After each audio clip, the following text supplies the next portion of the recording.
Good morning, and we are live. Man, I hope you had a wonderful Christmas. I do. I hope your Christmas was as good as ours. We had family together for Christmas Eve, and then we got together with family again on Christmas Day. It was just wonderful. We played games. It was a wonderful time. I really hope that you had a fantastic Christmas because the world, she keeps a spinning. She does. Let's dig right into everything. Let's just jump right into it.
Yes, happy Boxing Day, everybody. If you don't know what Boxing Day is here in the United States, it's the day after Christmas. They say just kind of a UK thing where the day after Christmas, you box everything up and take back everything that you're going to return. So happy Boxing Day, everybody. So this happened. We're going to dive right into our main story. We are going to dive right into our main story. We're not going to hem haw and beat around the bush on it. We're going to go straight for what happened. Uh, this happened. U.S. launches strikes against Islamic State group in Nigeria after attacks target Christians. I'm going to blow a hole in this complete narrative. This is bullshit. Trump has been all over the place, trying to promote that this is him protecting the Christian faith. Yada yada yada. Well, look, let me just read his statement to you on what's going on, because of course he's got diarrhea of the mouth. He's always got a statement. Tonight, at my direction as Commander in Chief, the United States launched a powerful and deadly strike against ISIS terrorist scum in northwest Nigeria, who have been targeting and viciously killing primarily innocent Christians at levels not seen for many years and even centuries. I have previously warned these terrorists that if they do, you know what? I'm not going to read this whole thing. It is bullshit. It is. But let me stop him right there at just this is he's defending the Christians, and that's bullshit. That is straight up bullshit. But let's just do the background on it. Let's talk about what's going on. Let's talk about the violence in Nigeria that has happened, and if we even needed to be involved in this. The strikes were carried out here. One second. In Sokoto State in northwest Nigeria.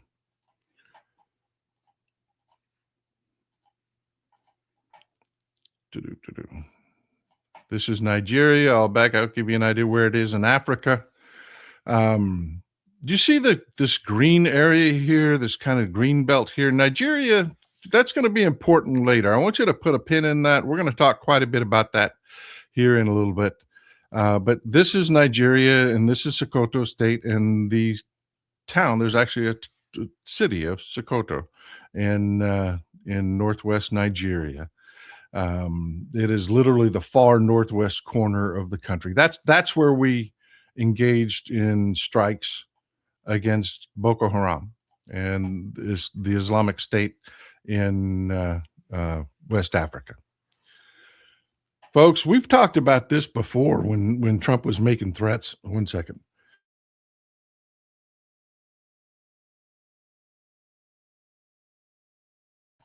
Sorry, voice got a little froggy there for a minute. We've talked about this before. And some of this is going to be a recap for you regular audience members, but stick with me through this. It's important we talk about this because what this is about is Trump is in trouble. This isn't about defending the Christian faith. It's not. It's not. Let's dig into it. Did they even need us to do this? And what was it a response to? Is there violence in Nigeria? Sure, there is. This happened not too terribly long ago.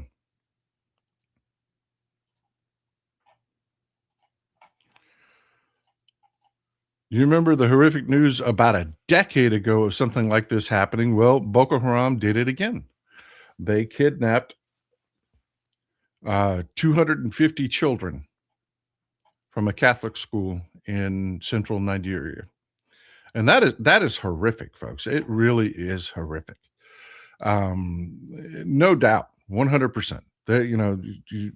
You cannot hem-haw about it. There is violence and crime that does go on, but is it something that the Nigerian government can't handle? Is it something that we had to go get involved in?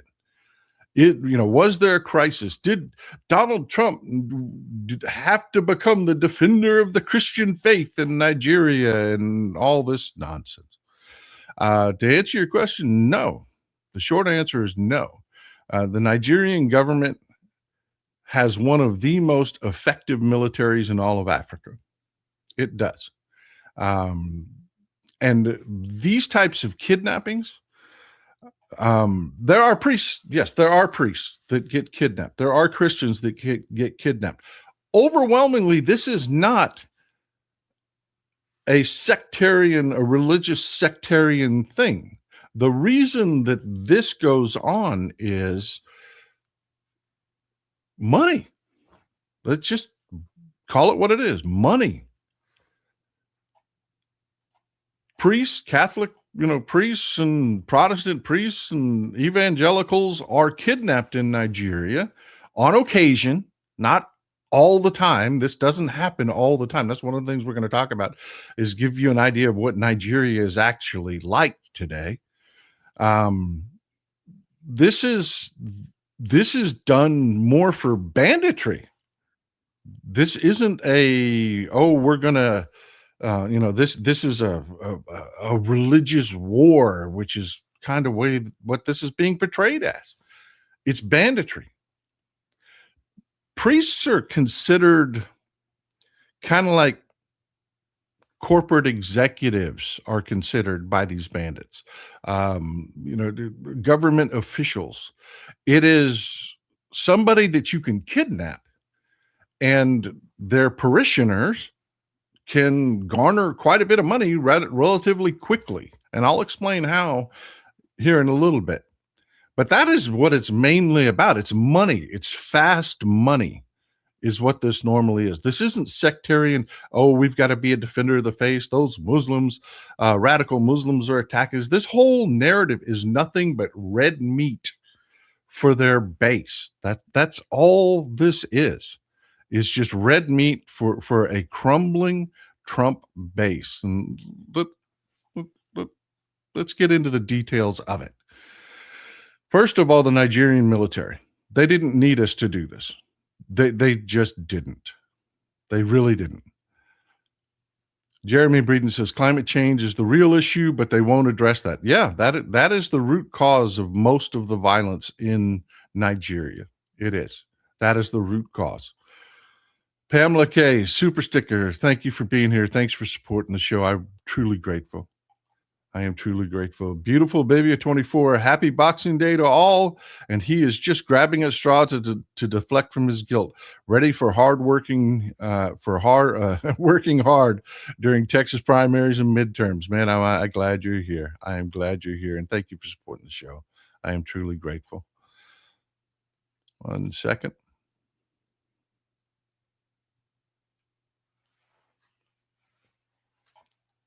One second.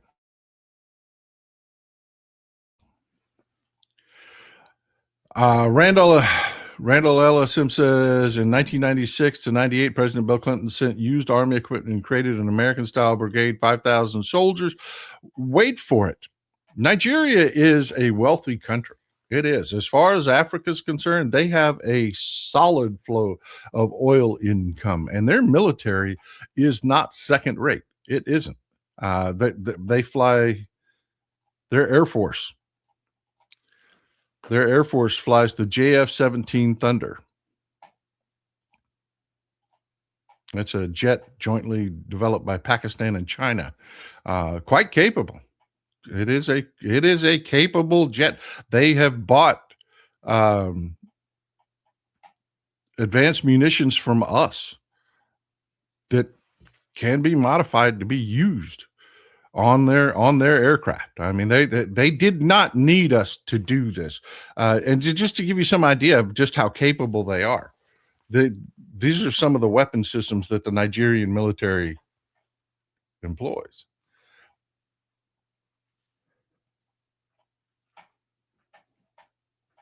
This is the T-129 ATAC helicopter, ATAK ATAC helicopter. This one is made jointly by the Turks and the Italians via Augusta. You may have heard of Augusta before. But they make fantastic attack helicopters. They deploy several T-129 attack helicopters. This will look really familiar to you. This is the A817 Viper, which is the variant. You may recognize this as it looks very similar to our Super Cobra. They're both made by Bell. They're just different variants. The Viper's made for export. But this is on par with our Super Cobra that we deploy. They've got the Chinese VT-4 tanks, main battle tanks.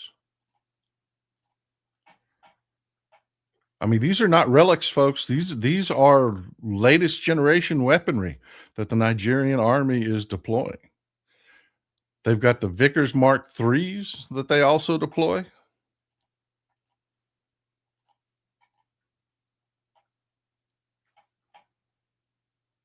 And as far as light tanks, if you need something quick and mobile, especially in like an urban area, they've got the FV-101 Scorpions.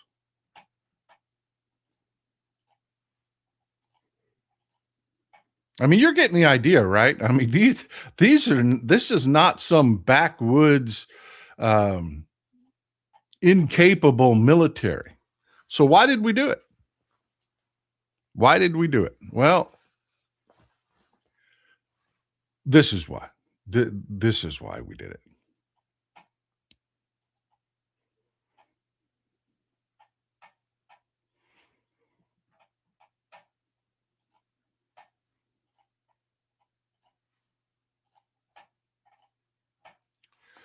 All that massive document dump, all of the unredacting that's going on.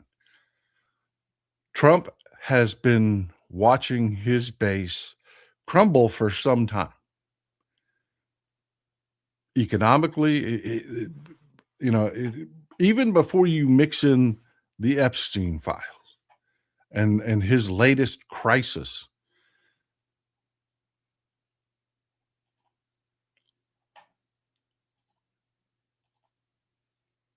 One second. You had this going on. His immigration policies and economic policies have driven Latino voters away in droves. The latest polling shows that there is a 40-point swing in Latino voters. If it hadn't been for Latino voters, there would not be a President Trump right now. There just wouldn't. There just wouldn't be. Agent Cajun John, thanks for always being here, brother. Canada is going with the Sweden Saab Gripen fighter jet. Yeah, a lot of people are moving away from us, and we're gonna do an entire show on the threat that is to our currency.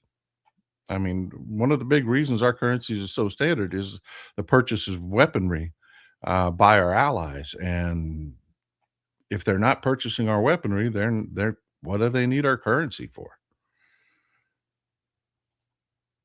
But yeah, then there's, I mean, on top of just the economic disaster that has been going on, the immigration disaster that's been going on, Trump is in trouble. Trump is in severe trouble. Folks, we just finished his first year. He should be good for another year to 2 years, and he is not. His base has completely, utterly fallen apart. And it showed in every election, the massive swings back to the Democrats. Trump is in desperately bad shape.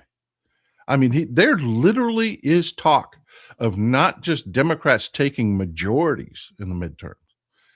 There is literal talk among people that, I mean, this isn't just, something that you hear on social media, some numbskull on social media. These are political insiders talking about, wow, Democrats may actually take a super majority in the House. I mean, this is desperation time on Trump's behalf, and it shows. It shows in things like this. I mean, this is the kind of thing that's going on inside the Trump administration, and why they are so desperate to do things like, I don't know, try to shift the narrative by engaging in attacks and that were frankly we didn't need to engage in Nigeria. They were begging for volunteers so that they can try to cover up for these child raping pieces of shit, so that they can continue to protect Trump. They can't get the manpower to redact it fast enough and still comply with the law. They're begging people to come in over Christmas. And Trump himself is just falling apart. And yes, this is something else. Victor Harshman, I love you people so much. Folks, if you're watching this show, you must have the chat open. If you're watching this on replay, you must watch it with the chat. There is an entire parallel show that goes on in the chat. I mean, you are some of the smartest people, I'm telling you. Yeah, this hasn't even really broken in the news yet. I mean, there's been rumblings of it, but there haven't been large exposés about the selling of pardons. That is a shoe still waiting to drop. I mean, you've heard of it, but it hasn't really been dug, and it's going to. Come election season, the selling of pardons is going to be huge. That is going to be one of the narratives that we Democrats just bang on the drums, because it's so gross and obvious and in your face that even the stupids can understand it. 1 second.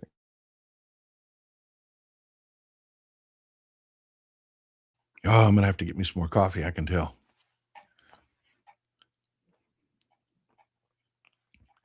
But yeah,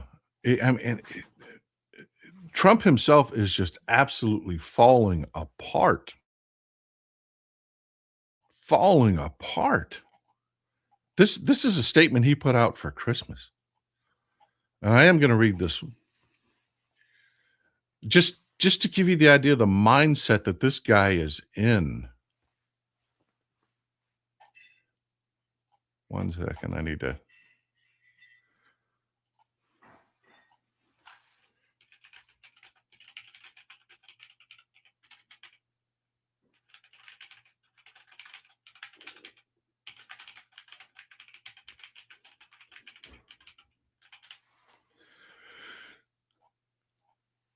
But yeah, this is a statement that Trump actually put out, and I mean, just freaking wow. I mean, wow. Merry Christmas to all, including the many sleazebags who love Jeffrey Epstein. Thank you. That loved Jeffrey Epstein. Gave him bundles of money, went to his island, attend his parties. I thought he was thought he was the greatest guy on earth, only to, quote, drop him like a dog. when things got too hot. Falsely, I'm not making this up, folks. I am not, I mean, really, he wrote this. I'm not making this up. This literally was put out on his True Social. He said these words. I mean, this man is losing his damn mind. President Donald J. Trump, who was actually the only one who did drop Epstein, and long before it became fashionable to do so, no, you double-crossed him over a real estate deal because you were desperate for money. That's what you did. You were desperate for a deal with the Russians, and you ended up screwing Jeffrey Epstein over a real estate deal in Palm Beach. You didn't drop him. You screwed him. When their names get brought out in the ongoing radical left witch hunt, plus one lowlife Republican Massey, and it is revealed that they are Democrats all, there will be a lot of explaining to do. Much like if they were all Democrats, why the redactions? Because we've shown that they're not redacting the victims' names. They're redacting the people that were also investigated. And if they're all Democrats, why are you redacting the names? All the Democrats are saying release the names. So that's just a bald-faced lie, and it even the stupids can understand that. If it's all Democrats, why are you redacting? Anyway, there will be a lot of explaining to do, much like there was when it was made public that the Russia hoax was a fictitious story, a total scam. And on that note, let's put a pause in this, because this just came out in the Epstein files. And I told you, there's just going to be a drip, drip, drip, drip. Every day, something new is going to come out from the Epstein files that's just going to tear the scab off of old news stories and make them new again. Glenn Kaneko, Liz Oyer is taking some time off. She says she'll be back in early January. She's the pardon attorney. Yeah, we've talked about Glenn. We mentioned Liz Oyer before. She is fantastic. You need to be following her. She really tears down. She's been going through these pardons as they come out. She's a former pardon attorney for the Biden administration. She knows what the hell she's talking about. She really does. And yeah, she's going to be just completely priceless over the next few months as the elections draw closer. Stoneflower Dragon, sorry, his name is Aaron Parnes, not Lev. Yeah, Aaron Parnes has been doing great work. Everybody, I mean, the guns are just bam, bam, blazing out there. Just everybody is hot on this. And this is why Trump is in such desperate. I mean, he's broken, he's dying, he's physically weak, he's politically weak, he's already a lame duck. Agent Cajuns, because they are all incompetent. Amen, brother. Amen. Amen. But yeah, I mean, it's things like this that are coming out. He mentions Russia. Why bring that up? Well, because stuff like this is coming out. Remember, we told you they're shuffling these files. They're not releasing these files in any coherent manner. So people are having to dig through and sort them out. And it was just the stupidest possible thing you could do, man, because that is just like that's like waving a feather with a bell on it in front of a cat when you do that to journalists. You know, if you want to get something past journalists, hand them a nice tidy pile, bore them to death. You do what the Trump administration did, which was just mix, mash shit together. And they know you're hiding something. Jesus, man. You might as well just throw a bone to a dog, man. These journalists are all over it. And this came out. This paragraph down here, blank requests urgent report on the DB being Deutsche Bank, part of the Epstein case. or the Epstein part of Deutsche Bank. This could be separate UMR or tagged onto the Deutsche Bank / Kushner UMR. That's a thing now. Deutsche Bank Kushner investigation coming out in the Epstein files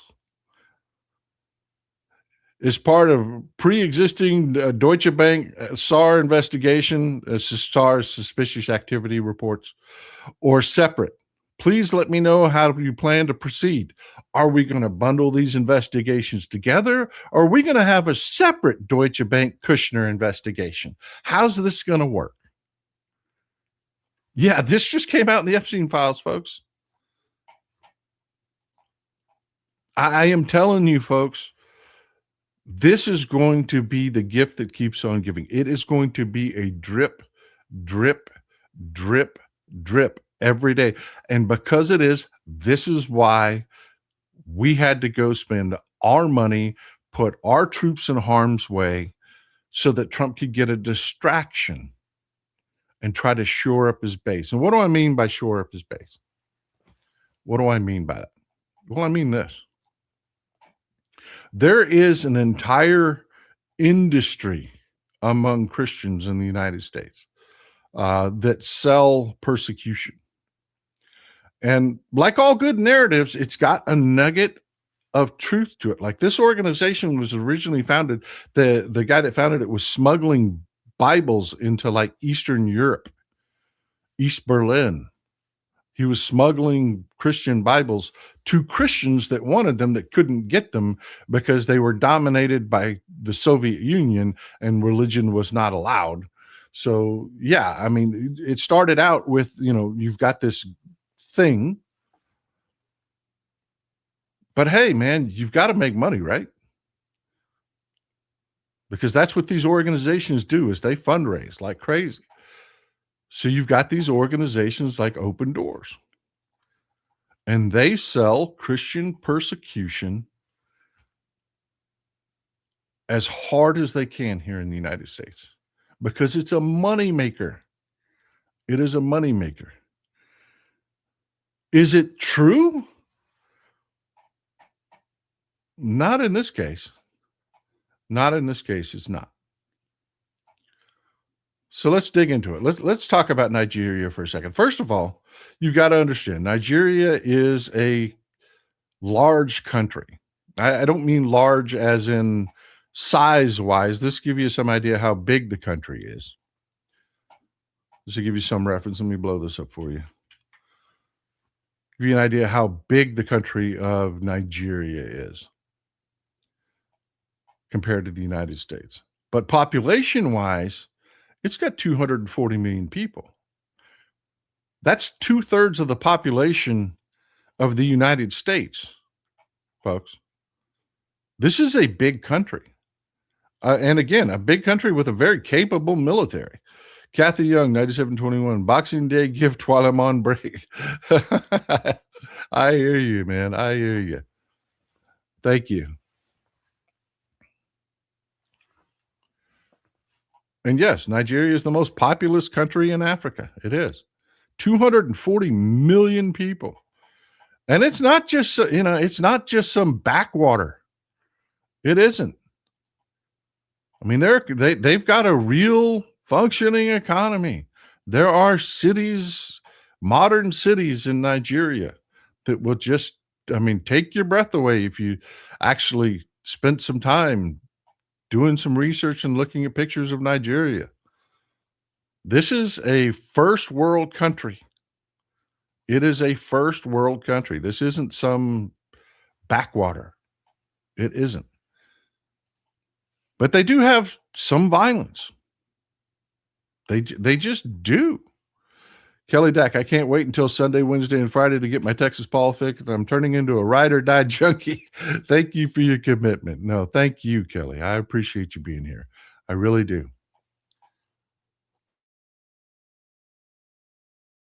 And it is a diverse country. It really is a very, very, very diverse country.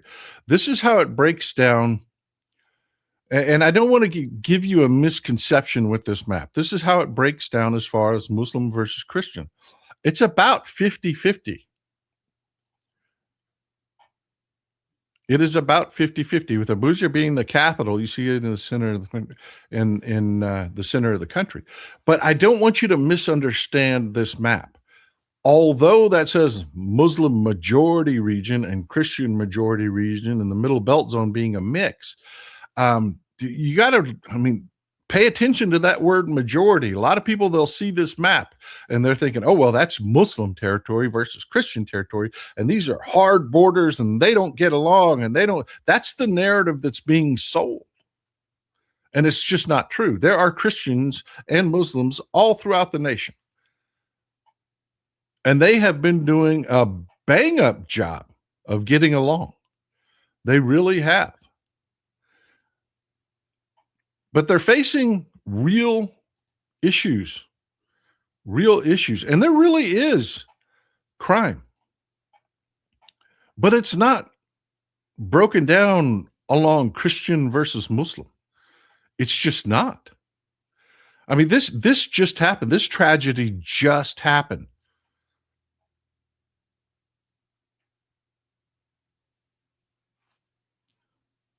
You had Muslims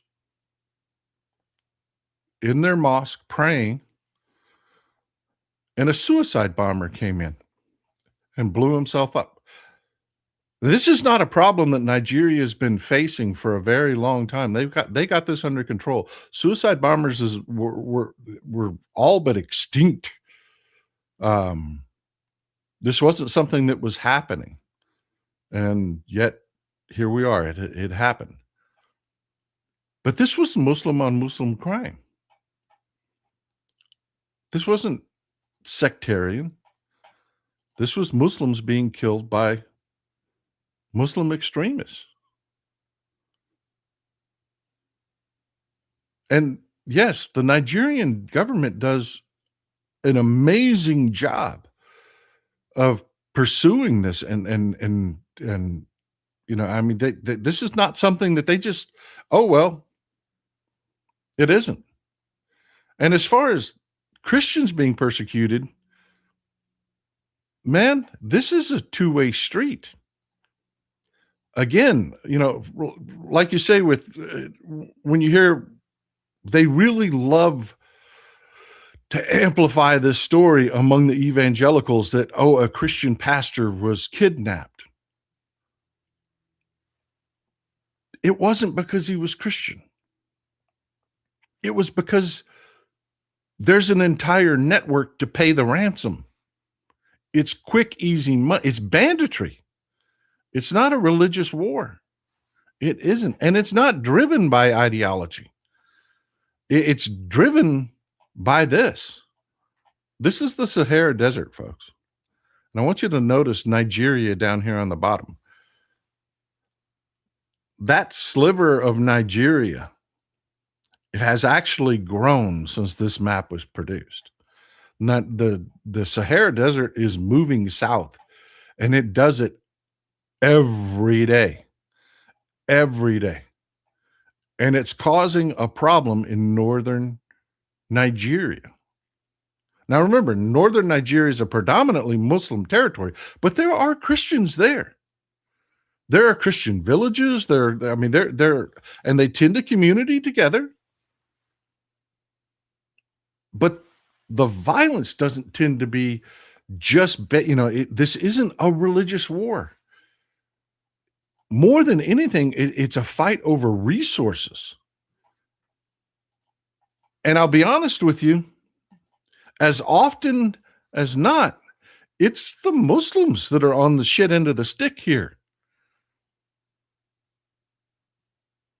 It's similar to what we talked about in Sudan and how the Janjaweed came to be, and what the sectarian violence that now dominates Sudanese life, how it sprouted up and how it came. The cattle herders in northern Nigeria tend to be Muslim, whereas the farmers, not exclusively 50-50, are Christians. But the fighting that's going on and the violence that's going on between herders and farmers isn't Muslim versus Christian, because Muslim farmers are fighting with Muslim ranchers, and there are some Christian ranchers. I mean, none of this is monolithic. This is not a religious war. This is a battle over resources, because the Sahara Desert is moving south. It is moving south. And as it moves south, there is less and less. You have to graze cattle, period. They have to have vegetation to eat. And as the Sahara pushes south, so do the ranchers. And there are farmers that are like, hey, whoa, I'm farming. You see this green shit? I'm farming this land. You can't come here.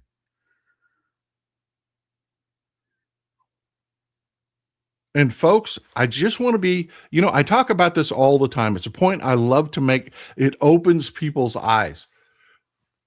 We have to create in this country 1 billion pounds of food. It's actually 1.2 to 1.4 billion pounds, because we eat so much food here in the United States daily, every day. We have to. It has to be grown. It has to be processed and cooked. It has to be packaged. It has to be shipped. It has to be sold. You have to go pick it up. You have to bring it home and prepare it yourself and eat, or go to a restaurant and eat every day. Over 1 billion pounds. There are 240 million people in Nigeria. This is not something that their government is ignoring. They have to do the same thing. They've got to between 500,000 to 500 million to 750 million pounds, almost 750 million pounds of food. They have to grow, process, distribute and deliver, sell every day. Every single day in Nigeria, that has to happen. And right now, there is a serious conflict going on over available land. And it's driving beef prices through the roof. Just like beef prices have skyrocketed here, beef prices are skyrocketing in Nigeria. And this is soya. This is soya. It's a traditional Nigerian dish. The spice you see down on the lower left, it's made of like peanuts, cayenne pepper. They grow cayenne peppers there, ginger. There's several. They grind it all up and serve it onto it. Just imagine how delicious that tastes. Oh my God! Just imagine. Just. They serve it traditionally with onions and tomatoes, and and you just eat it right off the. Beef is an incredibly important part of the Nigerian diet. It is. It's the largest supplement. The number one protein that Nigerians consume is fish, seafood. They're a coastal country. They fish like crazy. They have large industrial fishing operations to get food to their people. But the number 2 is beef, followed by chicken and lamb. Chicken and goat, pardon me. But beef is incredibly important, and it's valuable. And they are fighting their asses off over that land, and the government in Abuja has been working tirelessly to keep this under control. So why did we have to do this? We didn't. Folks, Boko Haram and Islamic State West Africa, they don't control northern Nigeria. They don't. The reason there's Muslim on Muslim violence in northern Nigeria is because they don't control the region. They're trying desperately to expand their influence. But Nigeria is fighting this. And they have been. This is a problem that they've been keenly aware of and been dealing with forever. I'm going to beat this point to death. This was about Donald Trump is in deep shit. And this is why we had to go spend millions upon millions upon millions of dollars to go strike Boko Haram now. It has nothing to do with Trump being the savior of Christendom. In fact, this is the reality of Nigeria. This is where the oil is and the oil wealth in Nigeria. See all that in black? Those are the oil fields that are on land. There are also oil fields off the coast. No, the Christians are not the victims in Nigeria. They are the predominant force in Nigeria. They may only be, it may be a 50-50 split in the population, but it's not a 50-50 split in the wealth. It's just not. So no, they aren't victims. And again, I just have to point out how stupid this is. I mean, I hate to keep going back to this in show after show after show, but it is just the reality of what's going on. And we're going to have to grapple with this at some point, that while we are, and of course the Nigerian government's like, oh, thank you. I'm so glad you did this. We're cooperating. Of course they are. Of course they're cooperating. Of course they're saying that.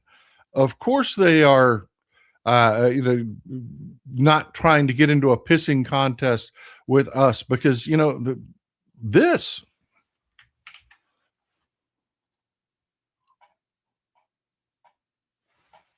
One second.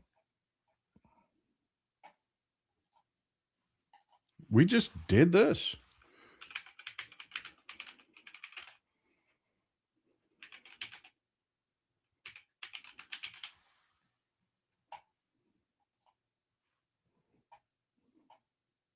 Back in August, the Trump regime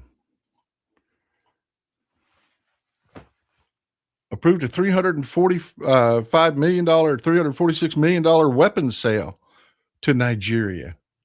Of course, Nigeria, even though they don't need us to be doing this, even though this complicates their politics, having American troops, American jets flying in and blowing shit up doesn't play well on the ground, especially on Christmas. It just doesn't. But yeah, of course they're going to say, oh yeah, sure, no problem. We just sold them top tier advanced weaponry. The Trump administration did. That's just the reality of the situation on the ground. But long-term investment, who's making the smart play? Who's making inroads into China culturally and socially and, Nigeria, I gave it away. China culturally and socially and partnering with China and building those long-term relationships? It's China. It's China. Who wins these latest attacks in Nigeria? China does. China. And how are they doing it? They're in North Nigeria. They're doing the work. They're on the ground. They're actually helping. You know, China has a lot of experience in this in dealing with the Gobi Desert. They're helping African nations fight back the Sahara.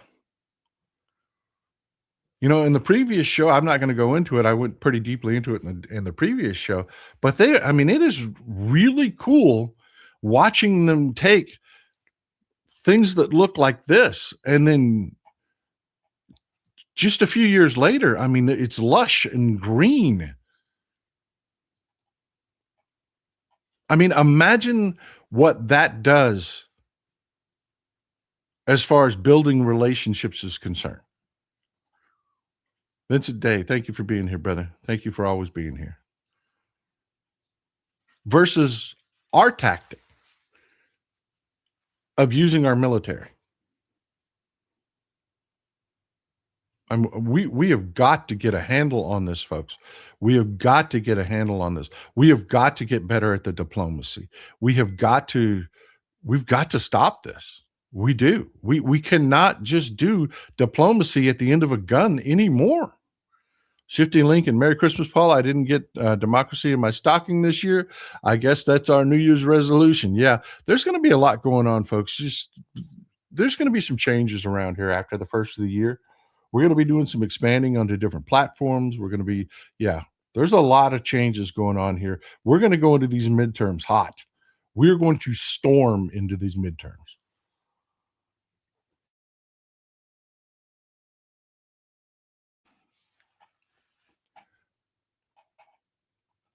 But yeah, folks, I just want to be clear about this. This isn't strength. This isn't Donald Trump being tough. This is Donald Trump showing the world exactly how weak he is.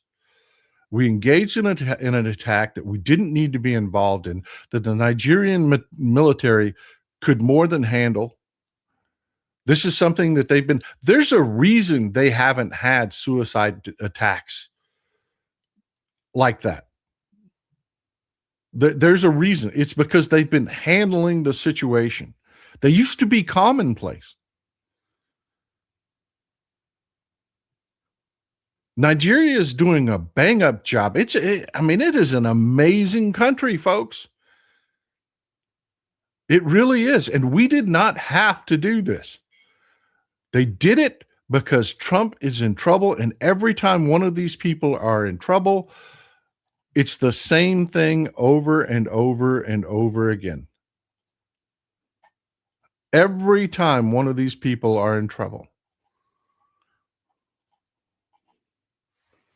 Boom. They run to God.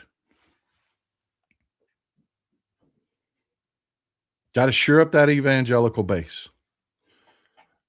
Elon Musk is running around telling everybody that'll listen right now that he's no longer an atheist.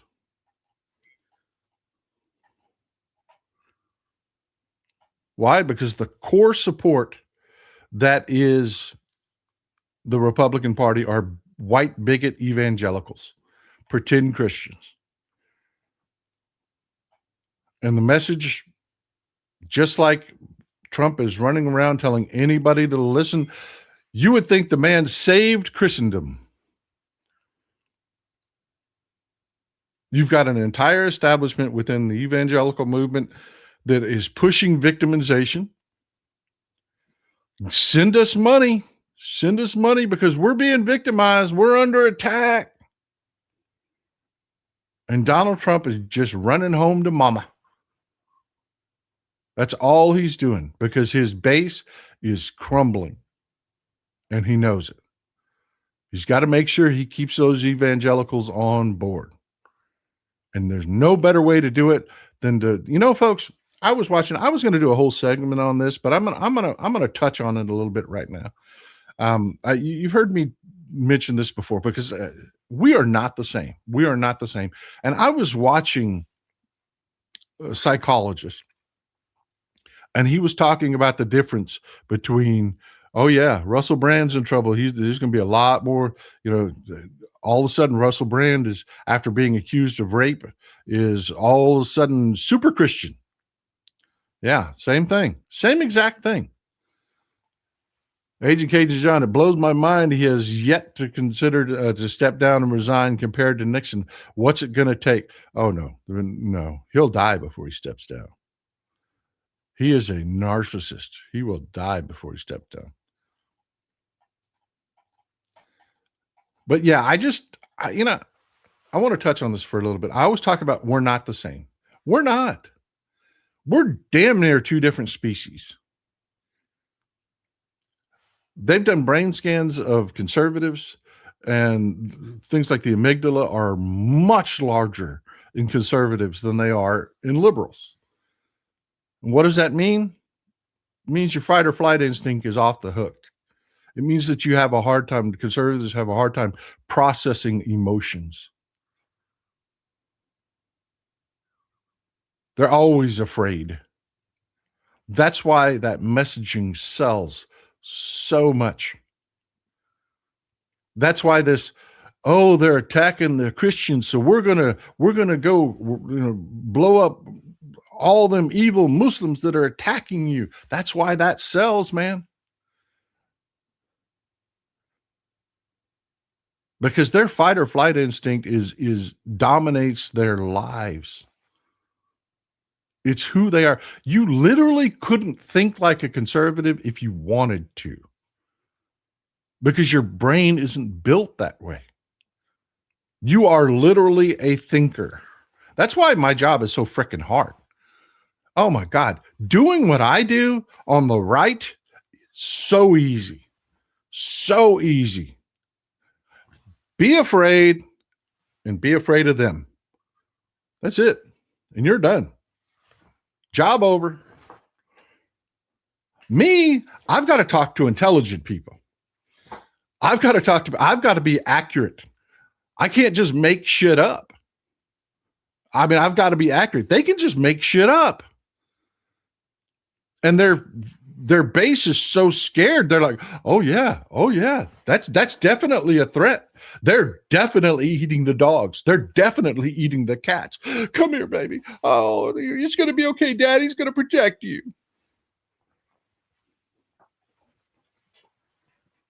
There's a reason you don't understand them, because you cannot think like them.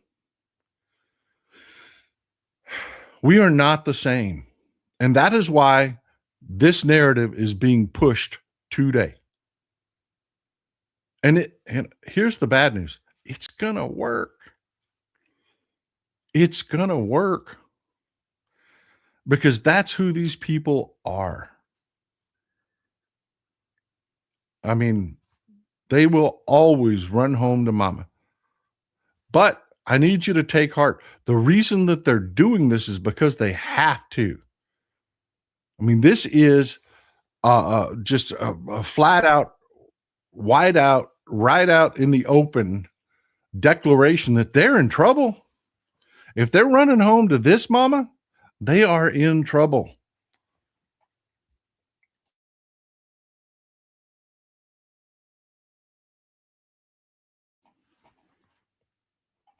Cody, thanks for supporting the show, man. Glad to see the new supporters out there.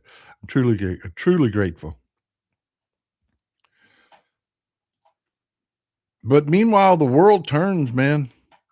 The world turns. This is going on. Poland had to scramble jets yesterday.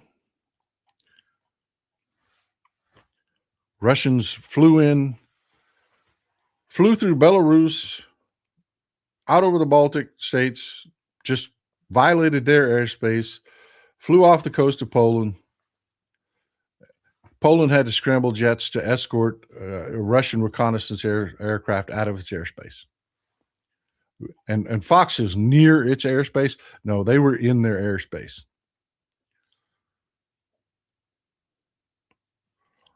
We literally have Poland scrambling jets to interdict Russian planes. This is really happening. We have all the machinations going on. We're going to talk more on Sunday as we get more out of Ukraine, because there's been more revelations about the peace negotiations going on. We'll talk more about that on Sunday. But the world is still spinning, folks. Things are still going on. This is just happening. This is going to blow your mind. This is Ringo Millman. I'm not making that up. His name is really Ringo. Ringo Millman.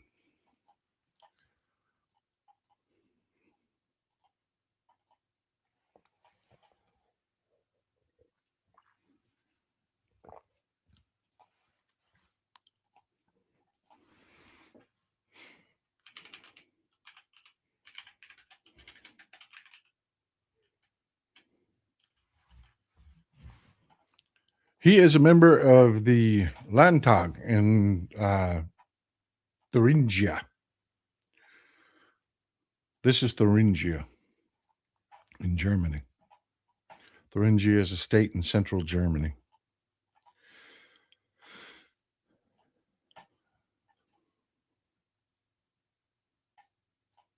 Let's see, Germany. This is Thuringia.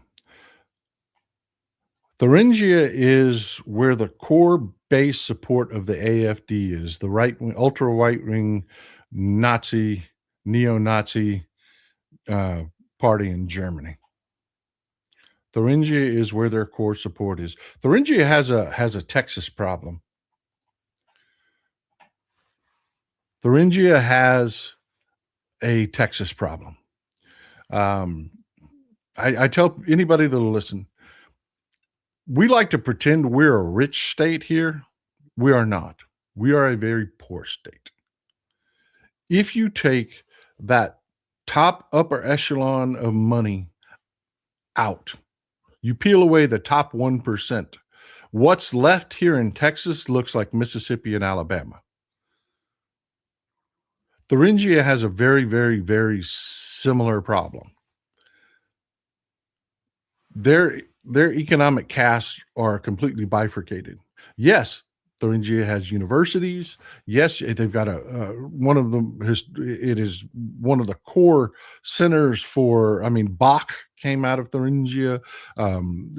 As far as arts are concerned, it is it's historically incredibly rich area. There is a lot of high end auto manufacturing that is going on in Thuringia, but it's very bifurcated. The haves and the have-nots. There is no middle ground in between them. Thuringia is hillbilly Germany. Okay, it really is. So groups like the AFD prosper for the same reason the bigots prosper here in Texas. You've got dirt poor, ignorant people that live there. You've got, I mean, the creme de la creme. You know, if you go in, you can go into metropolitan Houston, Dallas. You can go. We have some really nice places here. There, I mean, even in my, near Tyler, Texas, there are some neighborhoods here that are as wealthy as anything you've ever seen. But you get out into the rural area, and it's trailers up on cinder blocks, and it's, it gets really poor really fast. Thuringia has the same problem, which is just a breeding ground for the AFD. It goes all the way back to the collapse of Eastern Germany, where they didn't have any cultural mixing at all. And when Germany was reunified, there was a lot of resentment in the East, because here you have the West that's part of, the Western economy and the Western, socially involved with the West. They're advancing like crazy. They're living the good life. In the East, not so much, man. Not so much. And that resentment, those people from back then, they grew up, they got old, they became the people that are running the governments. And in that vacuum,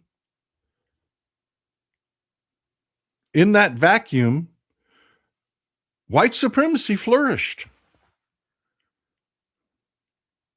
And So Thuringia to this day is the core. When you talk about the AFD, the new Nazis in Germany, you're talking about Thuringia. That's where they come from. And they have deep, deep ties to Russia because Russia 100% pushes. Russia is absolutely uh, uh, they live off of that bigotry. They live off that those ethno divisions. That 100% it is how they maintain control over their people. So there's this common cause. New West Bill, thank you for supporting the show. I'm truly grateful, sir. Thank you. There's this common cause between the AFD and the Russians. All white, all white, all white. Monica Berlin, 1901, thank you for being here. I appreciate you. Thank you for supporting the show. And here you've got old Ringo, who's clearly gets caught doing Russia's bidding. I mean, this is a big deal, folks. Now, how does a local, state representative, not federal, end up gathering information for the Kremlin? Well, that's the way it works, folks. A lot of the federal apparatuses have safeguards. If you're going to engage in espionage, don't go after the toughest targets, go after the easiest ones. So what this guy did was out of the blue, with no need, there's no cause behind it. There's no reason for him to be demanding this information, uses the law and the power of his office to make a bunch of requests about Germany's defenses. One day in June, Molman, who denies he is doing Russia's bidding, filed 8 inquiries related to drones and the drone defense capabilities of the region's police, who are responsible for detecting and fending off drones deemed a spy threat. What technical systems for drone defense are known to the Thuringian police, e.g. jammers, net launchers, electromagnetic pulse devices, and to what extent have these been tested for their usability in law enforcement? Can you tell me about all your defenses, please? That drone surveillance that Russia's been really getting involved in, we keep shooting down them Russian drones over Germany. Do you mind telling me how we're doing that?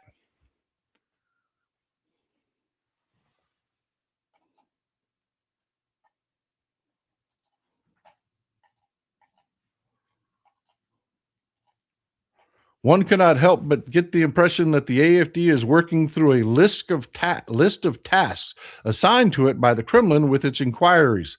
The Thuringian Interior Minister George Mayer, a member of the center-left Social Democrat Party, said, you told the German newspaper Handelsblatt.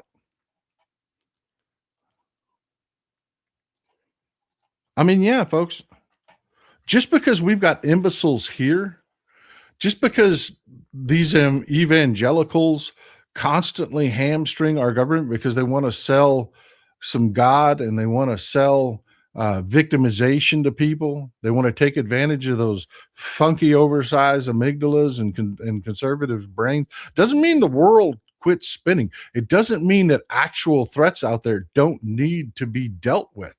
They do, and we cannot afford these people. Dana Stoll, 8468. Thanks, Texas Paul. Peace on earth. Love to all humankind. Carl Rossi, at the end of the day, supporting our local Dem Club, funding blue campaigners nationwide, and voting blue as the ticket. Thanks a million for your straight talk and dedication to Dems. It's the only way forward, folks. It's the only way forward. Colleen Sarah, Cousin Eddie, and National Lampoon's Christmas Vacation reminds me of MAGA, in my opinion. Amen. Amen. Exactly. Wag the dog Christian style. Folks, I mean, look, there are challenges that face us every day. And we We screwed the pooch in the last election. I've talked about this over and over and over again, and I will say it again. We screwed up. We forgot that we're talking to the stupids. We did. We absolutely forgot. We started having really great conversation. Remember how good we felt before the last elections? Remember how great it felt to see Kamala Harris walk out on those stages and those, filling entire arenas. And I mean, just, we really, really, really, pardon the expression, fucked up.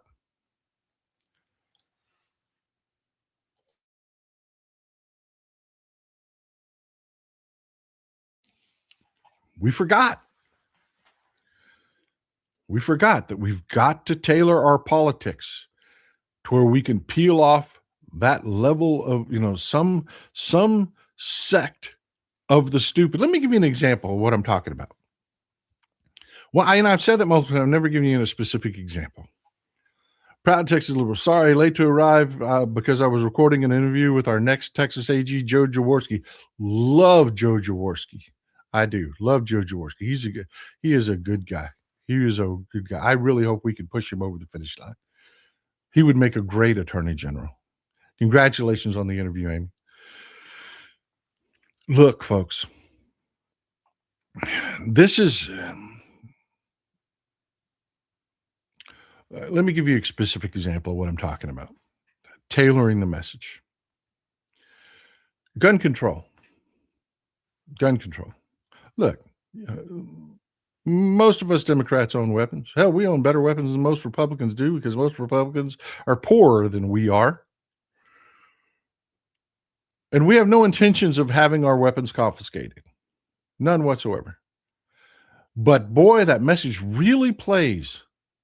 And I want you to think about that raging amygdala and how scared they are and why that gun control message plays with them and how it plays with them. Agent Cajun John, when do you think we can plan some rallies in 2026? March, April? I'm ready now. I'm telling you, they're coming. They are coming, folks. We're about to go headfirst into election season. They are coming. But look, the gun control debate plays so well because they're so afraid. They are so afraid. And they will take examples, from social media and some things that politicians say about taking guns away. And they'll play it for their people. And it works because they are scared, man. They are scared. They are so scared that they cannot make their way through our society unarmed. You know the shit you do where you go to the grocery store and just live your daily life, not really giving two thoughts to any kind of craziness or violence? You need to understand their core support can't do that. They are armed everywhere. I guarantee you go to school function. Spring is coming. There's always these spring school functions. You go to a school function. You're sitting there having a good time with your kids, this, that, and the other. The conservative two seats over, he's got a gun. He does. He's at his kid's school with a gun. And they think that they're slick because they're like, oh, it's concealed. You didn't see it. Ha, ha, ha. Movie theaters, they've got guns. They do. We own guns, but we don't walk around fucking terrified all the time. They do. It's that amygdala, that fight or flight that interferes with their ability to process emotions. That oversized amygdala. It's a real thing, folks. It's a real thing. And I loved the way the psychologist broke it down. I was talking about it. He's like, there was a time when that was a benefit. That big ass screaming amygdala was a benefit. And this is when it was okay. Back in the old caveman days, you're walking through the woods and you hear a stick break. You hear that crack. You, with your normal size amygdala, go, what was that? And you investigate. 99 times out of 100, it's nothing. It was nothing.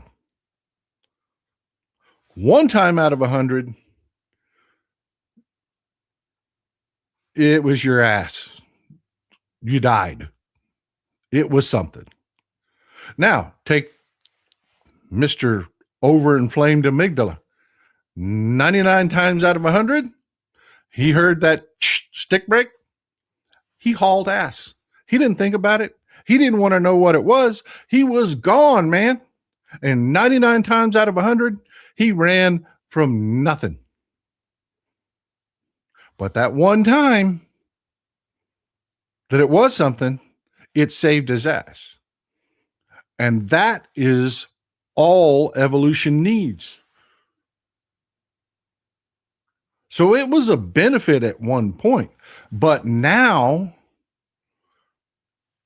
we have evolved to the point where it's actually a detriment. It's a problem. You know, COVID vaccines, us with our smaller, normal sized amygdalas look at problems like, you know, I don't know, let's just keep it with COVID. And we think, well, let's develop a vaccine. And we think through it. We develop drugs to treat problems. We kind of big picture shit. Mr. Overinflamed amygdala sucks down horse dewormer. He does it because he's scared. And it's a problem in modern society. So let's get back to the guns. You see these people everywhere. The gun control debate works with them because they're terrified. They think they can't get through their lives without them. They must be armed to protect themselves. Shit your grandma does every day, completely unarmed, they can't do. They're terrified.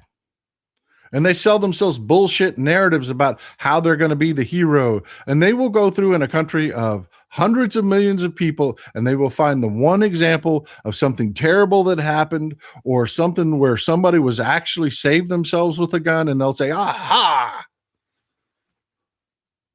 I was right to be scared and to be armed, and you're stupid. And that's why I'm better than you. And here we come with, we just had a school shooting. That shit doesn't happen in countries. That's really freaking rare in countries that don't do what we do, where guns are everywhere. Maybe we shouldn't do that. And they're like, you're going to take my guns away. You're going to leave me unprotected. Christopher Daly says, happy Boxing Day and New Year. Abolish ICE. Stick with me. I'm going somewhere with this. I am going somewhere with this. You're going to leave me unprotected. Oh my God, you idiots. Look at this criminal. Let me show you this one instance that happened. It's one of the rarest things that ever happens in this country, but it happened somewhere. So yeah, it's like they're going to buy that lottery ticket and they're going to win. They just know they're going to win. Rowdy Ruth, thank you for being here. There's no chance you're going to win the lottery, but somebody wins it somewhere. So, they keep buying the lottery ticket. It's the same thing with guns. So what I'm proposing is let's market the message. Let's change it up. Let's stop saying things like, had another school shooting. Wouldn't happen if we didn't have them guns. Let's craft a smarter message. let's wrap a message around the idiots with guns. Not you smart people. We don't want to take your guns away. Hell, we've got guns too. We like our guns. Nobody wants to take it, but we do want to deal with, there are people out there that you wouldn't loan your lawnmower to because they're such idiots. You don't want that guy with an AR-15. Hell, you don't even want him with your lawnmower. Smarten up that message to where they still feel superior because they're superior to the idiot that they wouldn't loan their lawnmower to. But we're talking the same message. Let's deal with the individuals. Let's deal with the stupidity. Let's deal with the not, I'm going to take your guns away.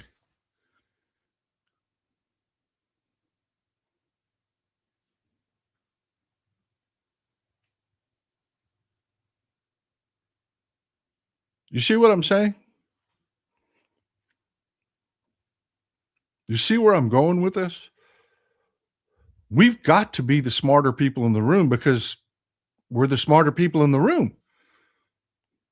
And if we just message in a way that appeals to you and I, we will lose. And I know it's distasteful. I know it is.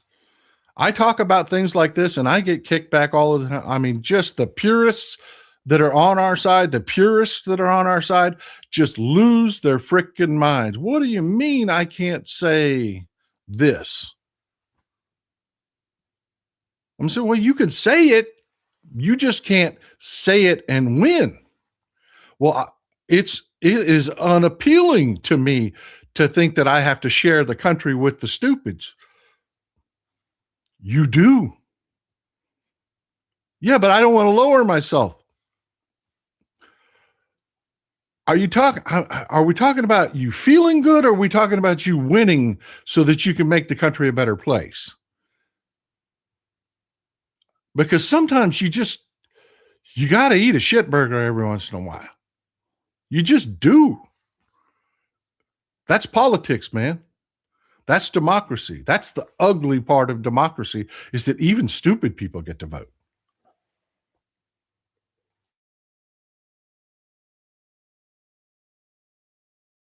Man, I hope your coffee is as good as mine. Man, mine is banging today.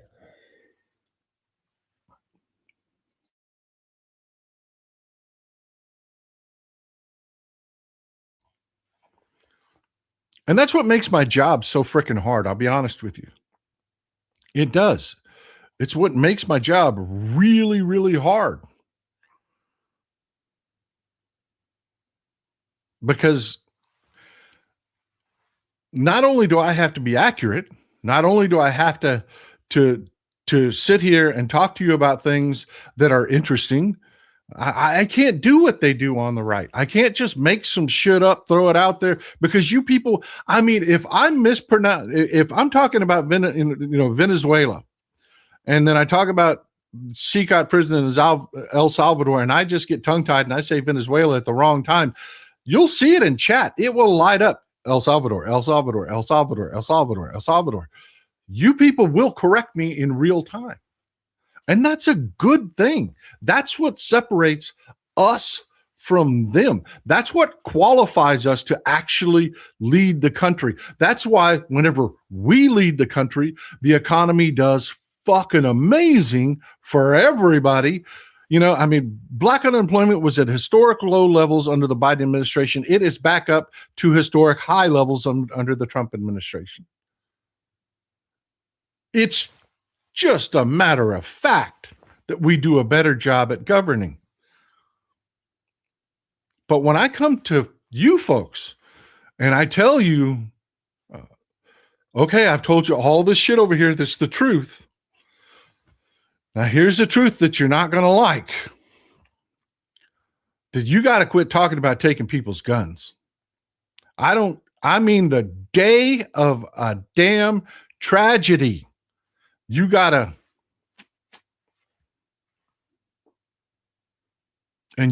sculpt a better message because you're driving enough of the stupids away that we're going to lose.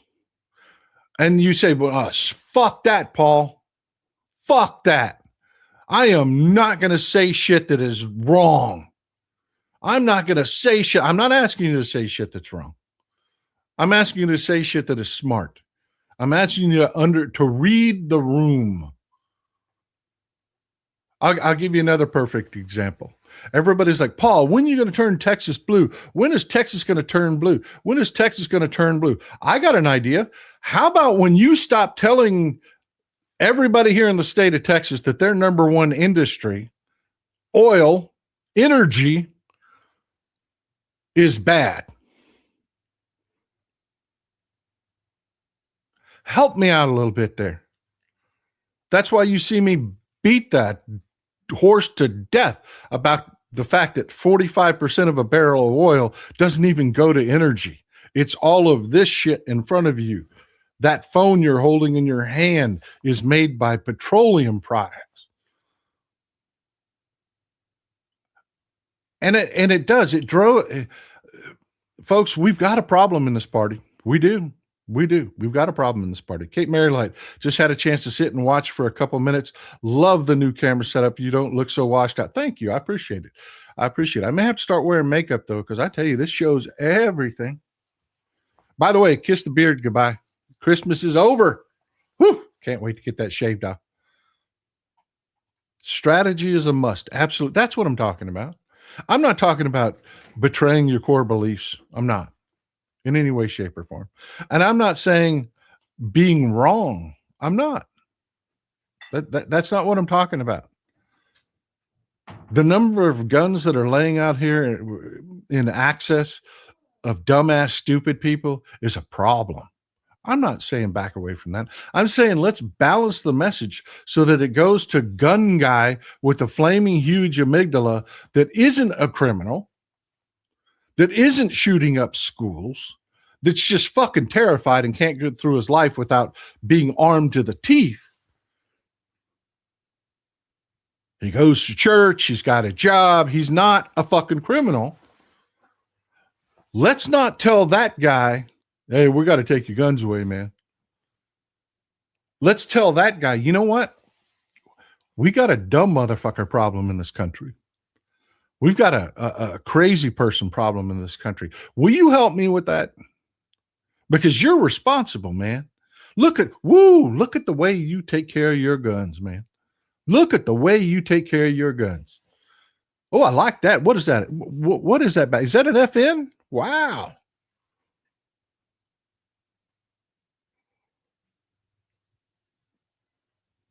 Hey, can you help me? Can you help me with the dumbasses, please? I mean, you've got so much experience with guns. I mean, you're the person I should be talking to. And I know there are some really smart people in the audience that just went, get this a hood. They have Magladites in Australia, but after the shooting, they started to tighten gun laws again. So I believe our problem is we don't value life enough. I will tell you, it is the problem I'm absolutely describing to you. It is that we have so many super conservative people in this country that are terrified. They are. They're scared people, man. They're scared. They hear conjunto music. They hear Mexican music, and they just freak out, man. They're terrified. Oh my God, the gangs are here. They don't know how to get along with the others. That's why that's what drives them into the bigotry.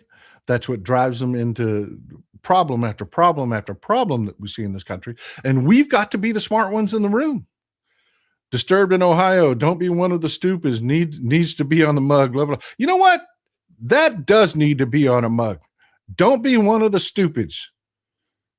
That needs to be on a mug. It does. Agent Cajun John, I think kiss makeup will work like a big Texas. Y'all kill me. You get where I'm going with this, though, right, folks? I mean, am I being clear about the message? I'm not talking about betraying our values. I'm not talking about betraying our views. I'm talking, we've got an election coming up, and I'm already seeing it on social media. I'm seeing the purists come out there. If I don't get my way, or even worse, look, yeah, I've made it known. I have no respect for independents. I really don't. I have no respect for somebody that calls himself an independent. You know what, to me, what an independent is? That's a guy that you invite to the cookout, and that guy sends you a menu and says, cook this the way I want it, and maybe I'll come to your cookout. But in the meantime, I'm getting a menu from your neighbor, and we'll see if I like them better. Versus a ride or die Democrat, which comes to the cookout before the food is ready to help peel potatoes, that watches the grill for you when you got to go take a leak. That freaking guy that's part of the team that has the conversation. Oh, man, you know what, man? This chicken's a little dry. Hey, next time, why don't we try this? Because the message coming from inside the house, the message coming from inside the cookout is the one that gets through. And it's the same thing with political parties. You can say, well, I'm an independent. I just vote for the best. No, you're not. You're the dude that sends a menu to the fucking cookout that says, make this for me, or I'm not coming. Well, don't fucking come then. If you can't come and help us, bring paper plates if you can't cook. Keep your sick ass unseasoned potato salad at home. But come, be part of it. Anyways, folks, this is what I'm talking about. This is my message. This is some of the changes. One of the changes that's happening, it's going to take a little bit to get them. I've got the ride or die pins coming. The ride or die pins coming. We're going to kick these purists in the balls. We're going to come through and we're going to force smart messaging out onto the field. We're going to make sure that, and I'll give you a perfect example of how a win absolutely can blow up in our faces. Right now, in the state of Texas, running for senator, we have Jasmine Crockett. Fucking amazing. And we've got James Tallarico. Tallarico versus Crockett, man, in the Democratic primary. How could that possibly go wrong? Well, let me tell you how it could go wrong. Tallarico is doing amazing among Hispanics. This is what Tallarico is bringing to the table. He is absolutely doing amazing among the Hispanic community. Jasmine Crockett is doing really great with whites and blacks. She is. She's exciting. She's a fighter, man. And on top of it, if you just took everybody's resume that was running in either party and ripped the names off so you couldn't identify whose resume it is, and you dug through the pile and read the resumes and you pulled out and said, this is the one that should be senator, that would be Jasmine Crockett. That would be Jasmine Crockett. She 100% should have the job. But here's how it blows up in our face. Jasmine Crockett wins, and the Hispanic community says, you fucked us. Or James Tallarico wins, and the black community in Houston and Dallas says, you fucked us. And the whites say, oh, well, we wanted Crockett. Half of them, half whites said we wanted Crockett, half the whites said we wanted Tallarico. You fucked us. No, we didn't, man. Nobody did, because we're the ones fighting it out.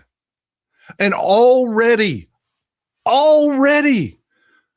I'm seeing trolls that are saying the Democratic Party did this. No, it's you and me. We're the ones fighting it out in the primaries. It's not the party. It's not the party.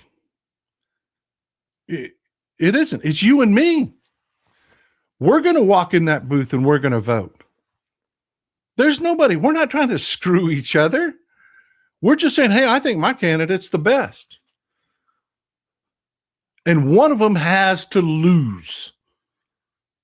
And as soon as that person loses, Republicans have made an art out of swooping in and flooding social media with the message that you didn't lose. The Democratic Party fucked you. Don't vote. And that will be the message that just bangs away and bangs away and bangs away.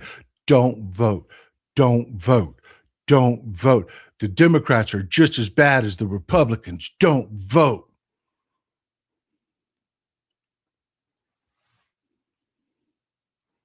Yeah.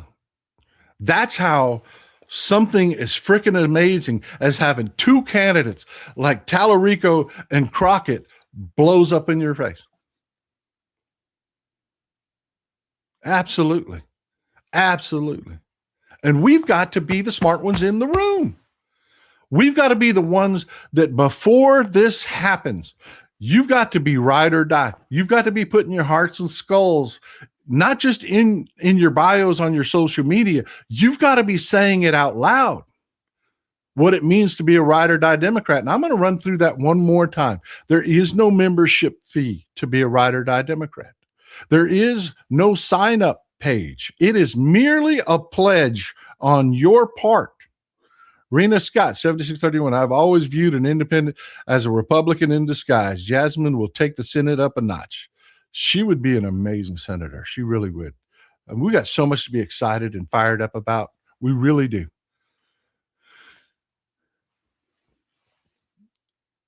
Folks, what it means to be a ride or die Democrat is you fight for the person that you think is the best candidate. I fight for the person that I think that is the best candidate. And if those two people aren't the same person, they're two different people, this is what happens. One of them will win, one of them will lose. And the one that wins, if that's your guy and not mine, I will walk into that voting booth on election day and pull the handle for your candidate. I will, because I know the Democratic Party is the way forward. You make the same pledge to me that if my guy or gal wins, you will show up on election day and you will vote for my guy or gal. That's all it means to be a ride or die Democrat. Look at them hearts and skulls popping up. I love you people so much. I do. We are going to end the Republicans' attempts to cause division amongst our ranks before it stops. We're going to nip it in the bud. We're going to kill it in its infancy. Because I promise you, they're already in the state of Texas sowing the seeds in the various communities, sowing the message that says, if your guy doesn't win or your gal doesn't win, the Democrats fucked you. And there are no Democrats out there fucking you. There's just you and me. We're the primaries. Us. There's no method for the party to put its thumb on the scale and choose a candidate. We have to do it. We literally have to walk in the voting booth and do it. So yeah, I've got the pins coming. They're coming. So that you can, when we go to rallies, when we go to protests, when you go to walk in the voting booth, you'll have your hearts and skull pin. They're coming. They're coming. That's one of the things we're doing going into the next year. We're going to make sure that we are unified and we are kicking ass, folks. That's what we're going to do. That is what we're going to do. We're going to come up with smarter messaging. We're going to stop driving people away from us that we don't need to drive away from us, so that we can build a government full of competent people and give our kids a country that was as least as good as the one we got when we got here. That's what we're going to do. That is what we're going to do. I love you, folks. So, Texas Paul, I hope you've enjoyed what I've done. I hope you laid down what we're talking about. I hope you understand. No, Benaloco, narratives do. Narratives win elections.